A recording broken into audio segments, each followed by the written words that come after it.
Palantir to support Ukraine Prosecutor General's investigation into war crimes. So Palantir's UK division has now announced a landmark agreement with the Prosecutor General's Office of Ukraine, which I'm just going to be referring to as OPG for the rest of the video, which will enable investigators on the ground across Europe to share, interrogate, and process all key data relating to over 78,000 registered war crimes. And this announcement, to a lot of people I think, signals a deepening of Palantir's support for Ukrainian resistance against Russia, with the company already helping Ukraine military and supporting resettlement of refugees in the UK, Poland, and in Lithuania. The OPG's crimes register documents of all recorded incidents of war crimes relating to the armed conflict in Ukraine. The majority relate to the destruction of property, civil infrastructure, and residential apartments.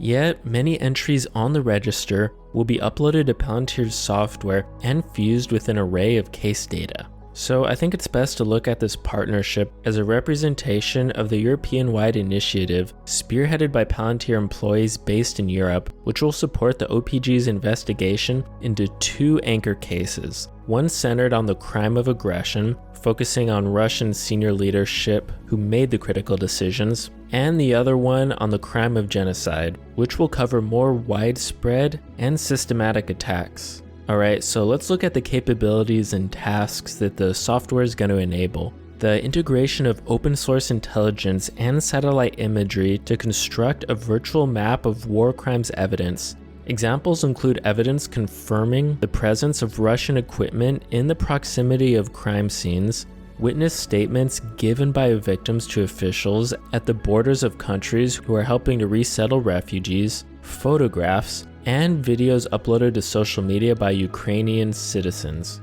You see, cataloging by prosecutors of the vast quantities of data to support workflows for removing data duplication, helping establish source reliability, and identifying potential links across different sources of data are all going to help speed up the path to building compelling cases. And establishing attribution by providing prosecutors with the tools for building a clear picture of the chain of command for Russia forces in Ukraine is just going to help to further drive this point home. And Ukrainian and international partners will now be able to securely and legally collate and share otherwise siloed information, ensuring proportional and tightly controlled access to data in order to protect witnesses, victims, and the integrity of prosecuted cases. And it's also going to help to ensure chain of custody, which just means protecting evidence from being tampered with. And in the words of Alex Karp, the CEO of Palantir, the invasion of Ukraine represents one of the most significant challenges to the global balance of power. To that end,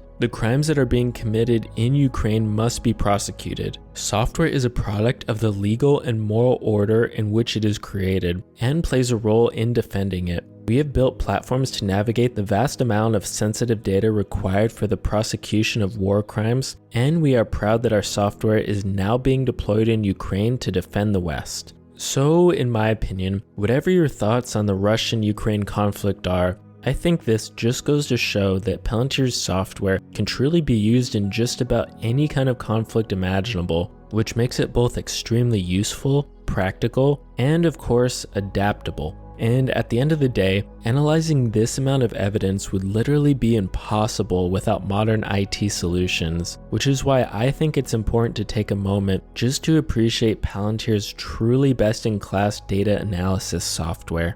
And with that, I'd like to wrap up the video here. Thanks as always, and I'll catch you next time.